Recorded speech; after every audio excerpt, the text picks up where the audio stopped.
This year I have been trying to learn how to wheelie my M1000R. Now, coming from an S1000R, that was a little wheelie machine. Basically, all I had to do was just blip the clutch and the front would come straight up, especially as I dropped a tooth at the front, which is the equivalent to 2 teeth at the rear.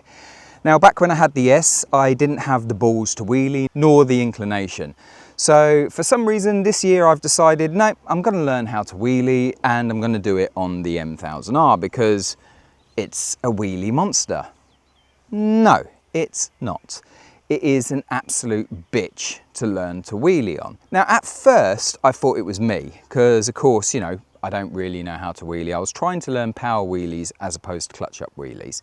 Now, I know that's going to be polarizing. Some people are saying, no, clutch ups are easier, which I'm sure they are, but the wheel coming up that quickly on a litre bike just scares the shit out of me. So power wheelies are the way for me to just get used to it, get into the flow, and then once I've got power wheelies down, then I will progress onto clutch ups. So the problem with a stock R is to wheelie it, you need to be in first gear, which is not something a novice wants to hear on a litre bike. First gear wheelies are a no. So you want to be wheeling in second gear.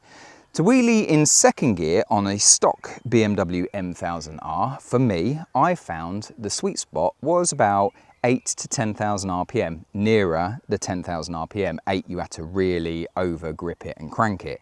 Now that meant you're wheeling at about 90 plus miles an hour, which again, for a novice wanting to learn how to wheelie was a no-go.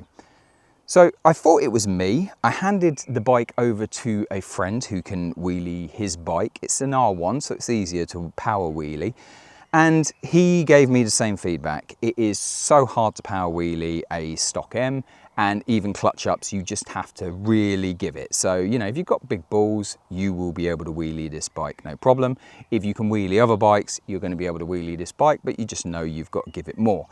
If you are new to wheeling, however, like me, and you've got little balls, like me, this is a shit bike to learn how to wheelie on. First things first, you are going to have to go into your settings and you are going to have to go up to your engine, and you're going to have to make sure that the engine response is on 1.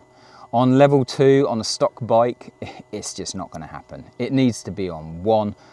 If you have the bike decatted, straight through exhaust and a tune, level 2 is then possible, but not really ideal. You also need to go down and make sure that your wheelie control is on highest possible wheelie or off.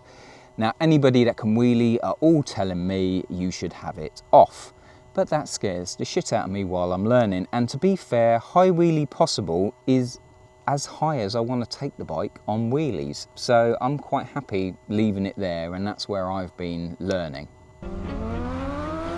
Level 2, however, is completely pointless. It's like a couple of inches off the ground, and level 3 stops you from doing it entirely. The next thing you're going to want to do is you need more grunt low down, and that is where the shift cam kicks in and just stops you. So basically, if you decat the bike, that will be the first step, but that actually makes things worse. Then you have this awful little flat spot. So what you will need to do is either get yourself an ECU flash, which will be a Bren tune, something like that, where it's a sort of generic flash, or you can take it somewhere like I did, like DWR Racing, and you can get a custom map. Now what the custom map has done is smoothed out the whole graph and basically just given me a nice linear power curve. And for me, that now means I can wheelie this bike in first gear and also second gear. First thing I had to do was I always ride with 2 fingers covering the brake. I had to stop myself doing that. So it was a conscious effort to stop myself. Of course, your rear foot will be covering that rear brake, but I never really needed it because I'm relying on the electronics. A slight overgrip, only ever slight. You will roll in first gear up to 4,000 RPM. Just hover, so you get to the 4,000. As you reach 4,000 RPM, you just snap and hold, and then you can start to flutter like this to keep it up in the air. But to just get the wheel up, you will get up to 4,000 RPM. You've hit 4,000 and snap. Once you snap like that, and it is literally snap like that, so up to 4,000 RPM, snap. up to 4,000 RPM, snap. And then when you snap, the front wheel will come up, you will shit yourself, you will roll off, and your balls will come smashing here. That is the first step. Once you do that a fair few times, you will then get out of the habit, and you will then get to the point where you're coming up to 4,000 RPM, you snap. As it comes up, you will just hold it, because the electronics are holding you there if you're on the high wheelie possible. If you have wheelie control turned off, then you're going to have to be gentle, and you're going to have to be covering that, because it does come up quick. It is also worth noting, if you press and hold this, so the TC light is in your dash, that also disables anti-wheelie.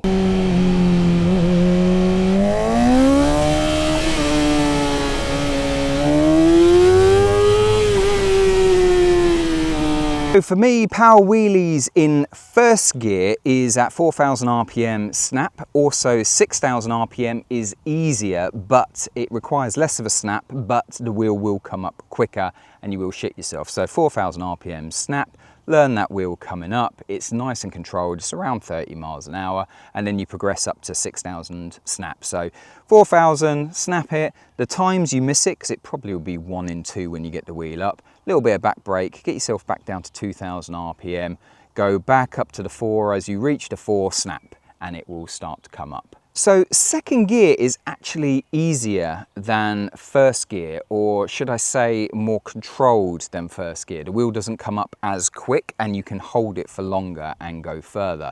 The only problem with second gear is you're now at speeds of 50 to 70 miles an hour when you chase that wheelie out. In second gear, I found it is at 7,000 RPM. So you get up to 6,000 RPM, then you look down, and then as you get to the 7, that's when you snap.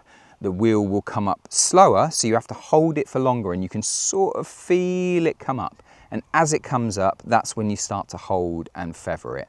And so that's it. If you've got a M1000R and you're thinking, well, why can't I wheelie this bike? You're not alone. Power wheelie for this bike as a newbie learning how to do it was really hard to impossible for me until I did the full DCAT straight through and I put a tune on the bike. Once those two things were done, I then had the power lowered down to be able to bring that front wheel up. For me, I'm still at the very early stages of wheelie. I'm limited to power wheeling within the rev range of 4 or 6,000 RPM in first gear and 7,000 RPM in second gear. Third gear is a no-go for me and upwards.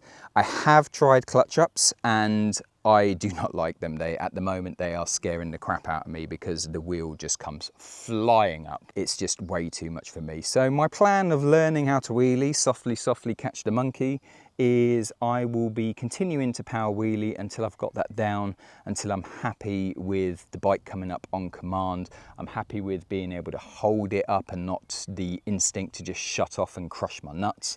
Once I've got that down, I will then progress to learning clutch ups. I might before then have to disable the electronics and get used to holding it and the back brake and stuff like that, then possibly move on to clutch ups. I'll see what's the better route for me.